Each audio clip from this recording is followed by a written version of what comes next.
반갑습니다. 코로나로 얼마나 답답하십니까?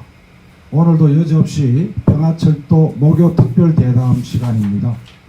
오늘은 4.15 총선평가와 향후 정세 전망에 대해서 두 분의 전문가를 모시고 좋은 말씀을 듣도록 하겠습니다. 먼저 홍영식 한길리서치 소장이면서 통일희망열차 공동대표님 오셨습니다. 반갑습니다. 그리고 김장민 포닉스 정치경제연구소 소장님 오셨습니다. 반갑습니다. 어제 총선 잘 지켜보셨습니까? 예. 지켜보고 조사도 하고 네. 뭐 사실 여론조사라면 평론하는 입장은 아닌데 네. 불가피하게 평론도 하고 그렇게 했습니다. 어제 하루 종일 또 TV에 출연하셨죠? 예. 네. 자, 요번 이 4.15 총선 결과에 대해서 한마디로 어떻게 총평가를 낼 수 있는지, 그리고 이번 선거의 특징에 대해서 말씀을 해주십시오. 홍 소장님. 제가 보수 몰락이라고는 이야기하고 싶지 않습니다. 적어도 보수를 표방하는 정당의 몰락. 사실상 이거는 참패 정도가 아니고 거의 몰락 수준이라고 이렇게 볼 수가 있겠습니다.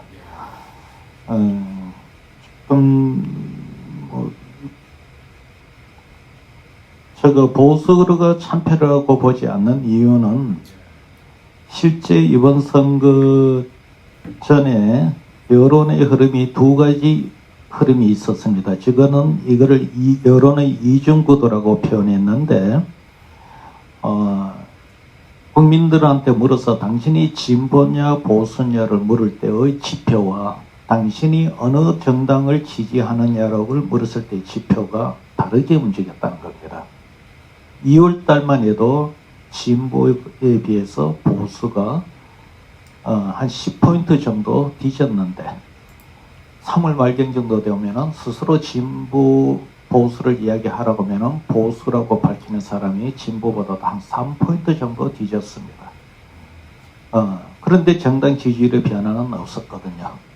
오히려 이번에는 뭐 언론에서 이야기하는 사이보수를 이야기하는데 사이보수도 없었고 보수는 나름대로 투표장에 나가갔습니다. 그런데 보수를 표방하는 이 미통당이 이 보수층조차도 제대로 조직의 반영을 못하고 선거에서 참패를 했다. 저는 그렇게 봅니다. 네, 일단 그 코로나 전국에서 최고의 투표율을 보였다는 점에서요. 그리고 이제 이 정계개편, 정치인들이 스스로 하지 못하는 정계개편을 실제로 투표로서 이렇게 했다는 점에서 탄핵에 이은 유권자 국민의 또 두 번째 승리가 아니라 생각하고요. 저 이제 선거가 구도가 조금씩 변해왔다고 봅니다. 첫 번째 구도는 탄핵 이후에 첫 번째 총선이기 때문에 탄핵의 연장선, 다시 말해서 박근혜 전 대통령을 비호하고 탄핵에 반대했던 수구 정치인에 대한 그 심판, 퇴출 이런 것들이 이제 기본 구도였다. 왜냐하면 탄핵 이후에도 태극기 부대와 보수적인 기독교 단체들의 이제 광화문 시위 이런 것을 보면서 탄핵을 이끈 유권자들이 저 세력들이 아직도 남아있구나, 저 적폐 세력을 퇴출해야 된다 이런 것들을 인식하게 됐고, 그 이후에는 이제 조국 사태를 보면서 소위 그 정치검찰로 상징되는 관료 엘리트들이 이 탄핵의 이러한 그 민주주의, 이 적폐 세력의 청산이라는 거에 대해서 저항을 하면서 이들을 심판할 필요가 있다. 그래서 그 탄핵에 참가했던 유권자들이 다시 한번 투표장에 나와야 된다는 그런 게 있었고요. 근데 이것이 첫 번째 구도였는데요. 두 번째 구도는 정권 심판로까지는 아니지만 중간 평가가 필요하다는 그 문재인 정부에 대해서 비판적인 입장이겠죠. 그러한 구도가 형성이 됐습니다. 이건 이제 최저임금 인상을 빌미로 해서 또 자영업자들의 몰락이라는 이러한 것들을 부각시키는 이제 보수 언론과 이제 보수 집단의 공격이라든지, 그 다음에 조국에 대한, 어쨌든 조국이라는 사람이 어찌됐든 간에 한국 사회에서 민주화 운동으로 상징이 되지만 그 내부적인 삶에 있어서는 엘리트적인 모습이 있었기 때문에 이 조국에 대한 찬반, 조국에 대한 그런 비판에 관한 여론 이러한 것들이 있었고 그 보수의 위기가 보수 정당의 통합으로 갔죠. 미래통합당이라고. 이러면서 보수 세력들이 이 문재인 정권 탄핵이라는 과도한 요구를 했지만 실질적으로 문재인 정권을 중간 평가를 해야 되지 않냐는 이러한 여론들이 있었다고 봅니다. 그런데 여기에 물론 경제라도 들어있죠. 그런데 마지막 선거 구도는 코로나 정국이었다. 코로나 정국이 바로 이제 문재인 정권을 둔 어떤 지지와 비판이라는 그 시소 경기에서 한쪽 추로 문재인 정부를 지지하고 그 적폐 세력을 심판하고 정권을 안정화시켜야 된다는 쪽으로 무게중심이 쏠리게 된, 그래서 마지막에 지배한 거는 코로나 정국의 대처 능력이라는 거. 이건 외국의 이제 평가나 이런 것들을 보면서 상당히 문재인 정부에게 이렇게 작용했다고 볼 수 있겠습니다. 예. 이 집권여당이 지역구는 이제 163석, 그리고 비례는 17석, 그래서 180석입니다. 압도적인 이제 압승인데, 보수야당이 참패하고 집권여당이 이렇게 압승한 이유가 뭘까요? 조금 더 구체적으로 보수자님 말씀 주시죠. 일단 보수 야당이 실패하는 요인은 한 4가지를 듭니다. 저는 일단은 코로나 정국입니다. 이 코로나 정국에서 보수 정당이 원래 기획했던 정부 심판, 경제정책 심판, 조국 심판, 어떤 쟁점 이슈도 모처들지가 않았습니다. 그런데 이것이 단순하게 코로나 정국으로만 볼 수 없는 것이, 두 번째는 전략적 미스입니다. 만에 하나 현 정부의 국정 실패, 경제 실정 실패 이런 것을 하려고 했으면 전략적으로 거기에 맞게끔 가야겠죠.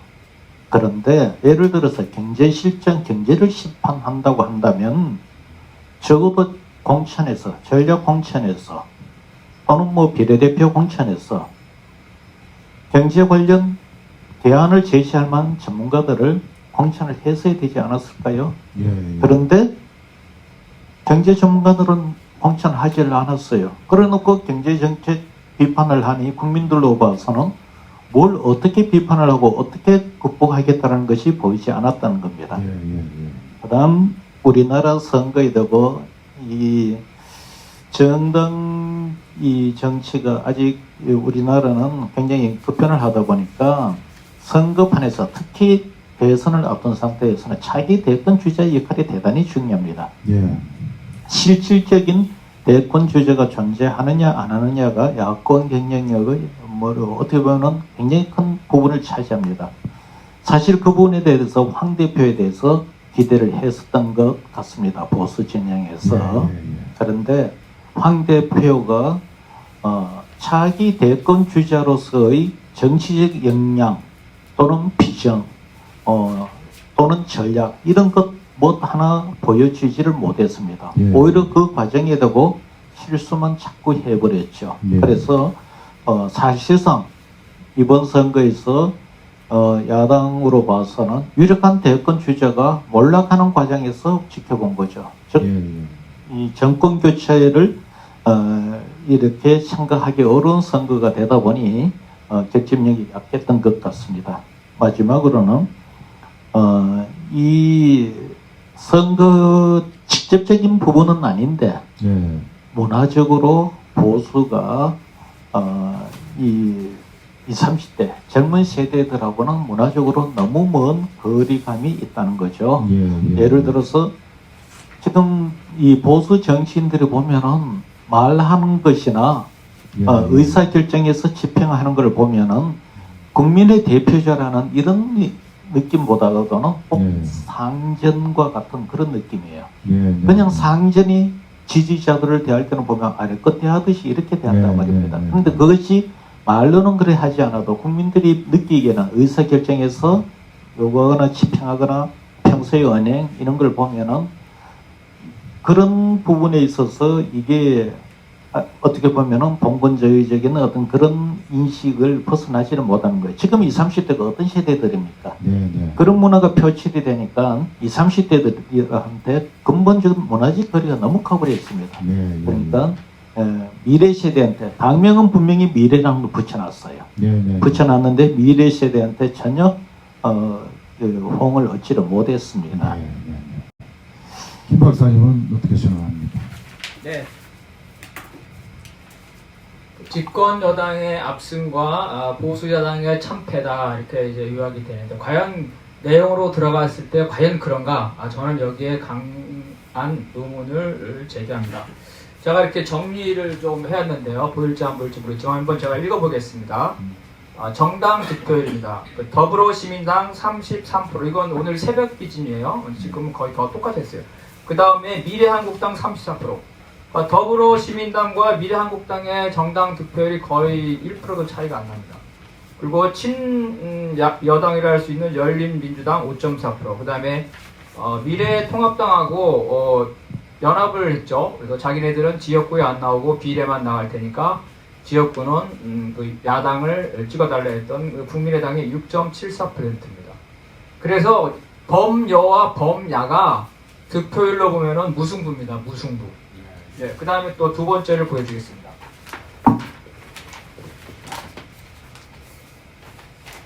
이거는 2012년, 2016년, 2020년 각 지역별 지역구의 그 분포도입니다. 이렇게 보시게 되면 영남, 호남 이렇게 다 보시면 2016년에 비해서 지역구도가 더 강해졌습니다.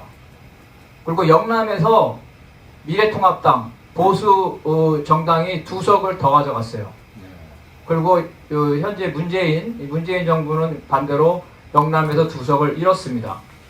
그래서 강고한 지역구도가 다시 재현이 됐고, 이 보수 야당은 원래는 그 박근혜 탄핵에 대해서 반대했던 거기 때문에 없어져야 될 적폐 세력이었는데, 이번 선거에서 유권자로부터 의미 있는 야당으로서 다시 회생합니다. 그리고 그 지지 기반을 과거와 마찬가지로 강력한 지역구도에 줬다는 것. 다시 말해서 쉽게 없어지지 않는다는 거죠. 지역구도가 존재하는 한. 그래서 이런 것들을 우리가 이렇게 생각합니다. 이번 선거를 예를 들어서 대통령 선거였다고 생각해 봅시다. 그리고 또 이번 선거를 독일식 정당명부제에서 치렀다고 생각합니다. 그러면은 독일식 정당명부제에서 득표율과 의석을 똑같이 가져간다면 선거 결과는 무승부로 나왔을 겁니다. 그리고 대통령 선거했다면 박빙으로 정부 여당이 승리했겠죠. 그런데 지금의 선거제도는 어떻습니까? 소선거구제 양당대전, 승자 독식이라는 거예요. 그래서 실제로 박빙의 승부가 났는데 승자가 다 가져가게 됩니다. 특히 수도권에서. 그래서 그렇게 나왔고, 두 번째는 거대 양당. 민주당도 역시 비례 위성정당을 만들었죠. 위장정당이냐 꼭두각시 정당이냐 말이 많지만, 그래서 원래 연동제의 취지는 득표율만큼 의석을 가져가야 되는 건데, 정의당이 지금 10% 얻었는데 그 2%밖에 못 가져갔어요. 그래서 민주당도 동의한 그러한 선거 제도였다면, 그 공정한 플레이를 했다면은 정의당이 가져가야 될 의석을 민주당이 편법적으로 가져간 겁니다. 그래서 이 겉으로 보게 되면은 집권 여당의 압도적인 승리로 나타나지만 그 내용은 선거제도의 맹점과 심하게 말하면 더티 플레이에 의한 것이다. 이렇게 볼 수가 있겠습니다. 미래통합당은 왜 그러냐? 미래통합당은 저는 볼 때 극우 세력, 즉 광화문 광장에 있는 세력들의 문재인 탄핵 이런 집회를 많이 했는데요. 거기만 가면은 마치 문재인 정권에 반대하는 세력이 압도적인 것처럼 보이겠죠. 그게 착시 효과라고 볼 수 있겠죠. 황교안 대표가 거기 같이 아마 단상에도 한번 올라간 적이 있었죠. 이렇게 착시 효과, 사실은 아주 극소수인데 이번에 우리 공화당이라든가 친박 신당이 몰락했습니다. 전부 다. 물론 이걸 보더라도 사실은 아주 극소수인데 그 수만 명이 모였을 때, 뭐 100만 명이다 할 때 그러한 착시 효과로 인해서 과대평가한 겁니다. 수구 보수를. 그래서 주장이 문재인 탄핵이라든지 이러한 주장들이 너무 과도했기 때문에 역시 탄핵을 주도한 유권자들의 입장에서는 아직도 저거 정신 못 차렸구나. 내가 선거판에 나가서 이거를 꼭 바꿔야겠다. 이렇게 된 겁니다. 그래서 본질적으로는 이 문재인 정권에 대한 찬반이 팽팽한 선거였지만 선거 제도로 인해서 정부 여당이 승리한 형태로 나타났다. 어쨌든 결과는 그렇게 나타난 거니까요. 과거에 비해서 훨씬 더 정부 여당이 승리한 건 사실이라고 볼 수 있겠습니다. 제가 여기에 대해서 부연 설명을 하면은 제가 처음에 말씀드렸을 때 이번에는 보수의 참패가 아닌 보수를 표방하는 미통당의 참패라고 이야기를 했습니다. 지금 그런 취지로 지금 말씀을 하시는 건데, 만약에 보수 비례대표 그리고 그 보수 정당의 득표를 놓고 본다면은 그것을 합한국으로 본다면은 참패로까지는 안 가는 게 맞죠. 예. 그 지금 민생당 요번에 뭐 거의 실종됐지 않습니까? 원외정당으로 전락했고 국민의당도 3석 비례로 마라톤 많이 안철수가 뛰었지만은 그렇게 됐는데 이런 정당은 이제 어떻게 될 것 같습니까? 사실 뭐 제가 여기서 정확한 이제 그 당의 성격을 규정을 하기는 어렵습니다만, 그러나 이 사회운동에서 정당으로 전환이 되면은 대중정당으로서의 전환이 돼줘야 됩니다. 그런 차원에서 놓고 볼 때 민중당의 경우는 계급성을, 즉 사회운동, 노동운동에서 또는 사회운동에서의 계급성이 정당으로서 넘어오면서 대중성으로 전환이 안 되었고 거기에 너무 오래 갇혀 있다 보니까 이번에 거의 소멸정되는 단계까지 와버렸다는 거고요. 이 정의당의 경우는 사실 좀 더 넓은 그 지지 기반을 갖고 있었음에도 불구하고 정의당은 이번에 그 전략적인 부분 또는 다수 상당히 안일함으로 인해서 이런 결과를 가져왔는지 않느냐. 정의당이라고 했다면은 소위 말하는 무엇보다도 중요했던 게 정체성이었어요. 사회 정의를 이야기를 한다면은 그에 맞게끔 사회 현안에 대해서 이 당의 정체성에 입각한 입장을 항상 명하게 유지를 해야 됐었습니다. 그런데 조국 사건 때 대단히 잘못된 결정을 했었죠. 결국은 그때도 보면은 마지막 순간까지도 조국에 대해서 잘못 결정하고 잘못 판단을 했다는 것도 민주당보다 최소한 먼저 했어야 됐었는데 민주당이 하려고 나니까 그때서 따라가면서 했단 말입니다. 결국 민주당 이중대 역할을 했던 거죠. 그래서 이 정의당이 국민들이 기대하는 사회적 정의를 표방하는 정당으로서의 그 기대에 부합하지 못했던 모습을 너무 많이 보였던 것이 있고, 두 번째는 전략적인 차원에도 민주당의 교차투표에 너무 의존을 했던 것 같습니다. 그것이 선거법 개정 논쟁으로 갔던 거고 연동제를 통해서 이 교차투표의 효과가 더 극대화될 것이라고 기대를 했던 건데 굉장히 너무 단순하고 순진한 전략이었던 것 같습니다. 여기 그 당시 이것이 개정이 될 때 보수 정당에서는 그렇게 하면은 미통당이 되고 위성정당을 만들겠다고 공시선언까지 했었단 말입니다. 그렇죠. 그런 상황이 되면 민주당이 안 만들 거라고 예상한다는 거는 현실 정치를 너무 단순하게 봤다는 거죠. 민주당이 어떻게 됐습니까? 한 개도 아니고 두 개를 만들었죠. 그렇죠. 두 개를 만들어서 오히려 상거리 해가 가버렸단 말입니다. 그런 부분에 있어서 전략적 판단이 너무 약했다는 겁니다.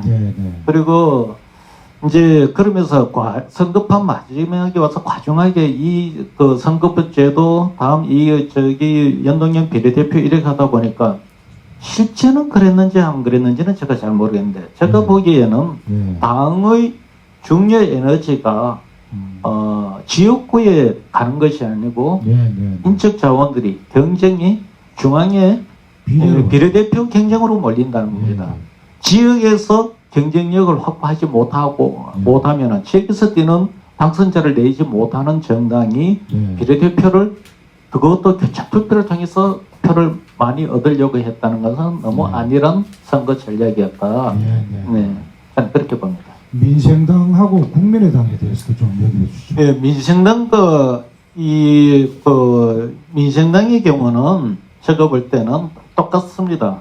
사실 민생당하고 국민의당을 합하면은 4년 전의 정당입니다. 지역주의 기반과 안철수라는 차기 대권 주자가 결합이 되어 있을 때는 4년 전에는 상당한 성과를 내었습니다. 그런데 안철수가 빠져나오니 민생당은 사실상 불임 정당이다 말입니다. 자기 권력을 만들어낼 수 없는 정당이 되다 보니 이게 뭐 야당으로 특히 호남, 즉 민주당과 지지 기반이 겹치는 정당 응행으로서 살아남기가 어려웠던 겁니다. 김 박사 얘기 좀 해주시죠. 네, 소위 말하는 제3지대 정당이라는 게 한국 정치에서 가능한 것인가? 라는 이제 큰 그림에서 봐야 되는데요. 유럽의 선진국 같은 데서는 사상의 자유와 정당 활동의 자유가 있기 때문에 다양한 이념적 스펙트럼에 의해서 다당제가 가능합니다. 근데 한국 정치에서는 사상의 자유도 없고 정당 활동의 자유도 위축되어 있기 때문에 다양한 사상과 정책을 통한 정당의 분포가 아니라 어떤 특정한 리더나 아니면 어떤 지역을 통한 이런 정당의 분포가 나왔습니다. 그래서 한국 사회에서 제3지대라는 건 사실은 가장 강력한 제3지대 정당은 충청권을 기반으로 한 어떤 지역 정당이 오랫동안 있었고요. 나머지 제3지대 정당이라는 것은 소위 민주노동당과 통합진보당의 지금 정의당이라든지 이런 당을 빼고서는 사실은 냉정한 의미의 제3지대 정당이 아니라 거대 양당으로부터 나온 어떤 분열적 양상이라는 겁니다. 그러니까 제3지대 정당이 아닌 거죠. 민생당 어떻습니까? 민생당은 지난번 2016년 총선에서 소위 문재인 대해서 또 정신 차려라. 그리고 안철수하고 문재인하고 잘 해봐라. 이런 호남 민심이 반영돼서 그 안철수를 찍어서 그 국민의당이 나온 거고, 소위 민생당이라는 건 거기서 파생된 호남에서 그 호남의 전통적인 민주당에 대한 심판과 어떤 반발이라는 측면에서 부가적으로 나타나는 거고, 그런 정당들이 지난 동안에 제대로 역할을 못했기 때문에 제가 민생당 찾아보니까 지역구가 전부 다 호남 사람이에요. 다 호남이에요. 결국 뭐냐면은 독자적인 자기 능력으로 성장한 정당이 아니라 지역구도 내에서 민주당이다 아니면 보수 야당이다 할 때 거기서 파생된 그 한시적인 정당이었기 때문에 이번에 유권자들이 볼 때 그러한 정당은 존재할 가치가 없다고 봤기 때문에 다 이제 사라지게 된 겁니다. 국민의당도 역시 마찬가지죠. 스스로 미래통합당과 선거연합을 선언하는 것을 보더라도 이것도 제3지대 정당이 아니라 소위 말하면 문재인 정부에 비판하려는 그러한 거대 양당의 부산물일 뿐입니다. 우리공화당이라든지 친박신당 전부 다 그렇다는 거고요. 그래서 이러한 정당들, 민생당이라든가 국민의당은 어차피 생겼다가 없어지고 생겼다가 없어지는 그 한국 사회의 거대 양당제의 부산물, 후유증이라고 볼 수가 있겠습니다. 독자적인 정당은 이념에 기반한 거는 진보정당이고, 진보정당의 득표라는 것을 봤을 때는 당사자들이 반론을 제시할 수는 있겠지만 정의당이라는 부분이 어떤 그 진보정당의 대표성을 획득했다고 볼 수가 있겠습니다. 득표를 본다면. 그래서 제가 또 그 부분을 다 이렇게 조사를 한번 해봤어요. 자, 이 도표에서 보듯이 2002년 지방선거부터 2020년 총선까지의 정당의 득표율을 다 조사해봤습니다. 자, 정당 명부가 2002년 지방선거 때부터 돼 있었어요. 민주노동당 8% 얻었고, 최고 많이 얻은 게 2004년에 민주노동당 13%를 얻었습니다. 그리고 총선만 본다면 2008년에 민주노동당 5.7%, 진보신당 2.9%, 그 다음에 2012년에 통합진보당 10%, 진보신당 1% 이렇게 쭉 나왔는데, 요번에 정의당이 10% 약간 안 되지만 10%의 지지도를 받았어요. 이거는 어떤 의미가 있냐면, 자, 진보정당이 그 2008년에 분당 이후에 심판을 받았죠. 민주노동당 5.7%로 줄어들었고, 그 다음에 2012년에 10.3%인데 그 이후로는 10%를 얻지 못했어요. 근데 이번에 10%에 왔다는 거예요. 가장 많은 득표를 한 겁니다. 네. 통합진보당 그 2012년 정도에 통합진보당이면 진보정당이 통합됐을 텐데 그때가 10.3%였는데 지금 9.5%를 얻었다는 거예요. 거대 양당제와 비례 위생정당, 그 코로나 전국에 있어서 지금까지 모든 선거를 보게 되면 한국의 유권자들은 진보정당이 아무리 잘 못해도 그리고 어떤 선거 구도가 어떠하더라도 10% 정도는 최소한 진보정당을 지지해왔어요. 이 도표에서 나타난 듯이 최대 그 13%까지 왔고 최소도 보게 되면 민주정당 시절에 2008년에도 민주정당 5.7%, 진보신당 2.9%, 상주한국당도 일부는 진보정당 보기 때문에 그래서 10% 이하로 내려간 적이 없었는데 통합진보당 해산되고 그 사태 이후로 그 정도의 지지를 얻지 못했는데 요번에 진보 정치의 자산, 종잣돈이라 할 수 있는 이 10%에 근접한 지지도를 정의당이 가져갔다는 겁니다. 이 어려운 조건에서. 정당 지지도는 결코 낮지 않네요. 그 선전한 거죠. 네네. 네, 그 최근에 정당 지지율 가장 높은 어려운 조건에서 가장 높은. 민정당은 요번에 몇 프로 나왔나요? 1%예요, 1%요. 1%는 나왔습니까? 예. 네네. 그런 면에서 볼 때 그 정의당은 또 비례 위성정당국으로 자기 원칙을 지켰기 때문에 고군분투했는데 결과적으로는 의석이 적지만 내용적으로는 정의당이 얻은 게 많다고 저는 그렇게 생각합니다. 근데 홍 소장님 처음에 이제 비례연합정당을 모색을 할 때 정치개혁연합 쪽에서 이제 민주당한테 의사를 타진할 때 정의당 참여를 가장 중시했잖아요. 그때 10석까지 줄 테니까 하자 이랬는데 정의당이 참여 안 하니까 그냥 위성 비례정당으로 그냥 쭉 가버렸단 말이죠. 지금 만일 정의당이 10석을 받았으면 어떻게 됐을까요? 제가 볼 때는 그랬으면 실제 10석을 받았을 수가 있었겠죠. 네. 그러나 네. 독자 생존이라는 걸 놓고 본다면 네. 과연 그것이 지속성이 있는 네. 것인가. 전술적인 측면에서 볼 때는 10석을 비례로 받고 지역구는 심상정 여영국 2석을 단일화시켜주고 더 받고 이런 측면은 없었을까? 이제 그렇게 뭐 결과론적으로는 이야기를 할 수가 있었겠죠. 네. 있는데 제가 보건대는 지나치게 민주당에 의존적으로 가는 것은 장기적으로 봐서는 그렇게 좋지가 않다. 저는 그렇게 봅니다. 옳으신 말씀입니다. 자, 그러면은 이제 이 수도권하고 TK, PK 지역에 주요 관심 지역구가 있었습니다. TK 같은 경우는 이제 수성, 김보경 나온 곳, PK도 뭐 김영춘, 뭐 김도관, 뭐 이런 쭉쭉쭉 나온 지역이 있었는데 수도권에도 이제 뭐 강남 갑 같은 경우에 태영호인가요? 대구민 그쪽이 압도적으로 그냥 이겨버렸는데 이런 관심 지역 몇 곳에 대해서 좀 그 설명을 좀 해주시죠. 관심 지역을 이제 일단 규정을 어떻게 짓느냐 이제 이 문제인데 하나는 저는 이렇게 봅니다. 네. 후보를 냈을 때 절대로 지지 말아야 될 지역구. 이 지역구는 보수든 진보든 후보를 냈으면 무조건 이겨야 되는 지역입니다.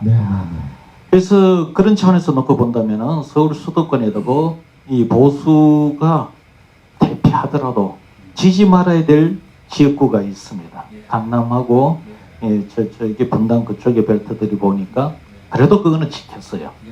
보수의 본거지를 뺏기지는 않았다. 다음 그러면은 진보 진영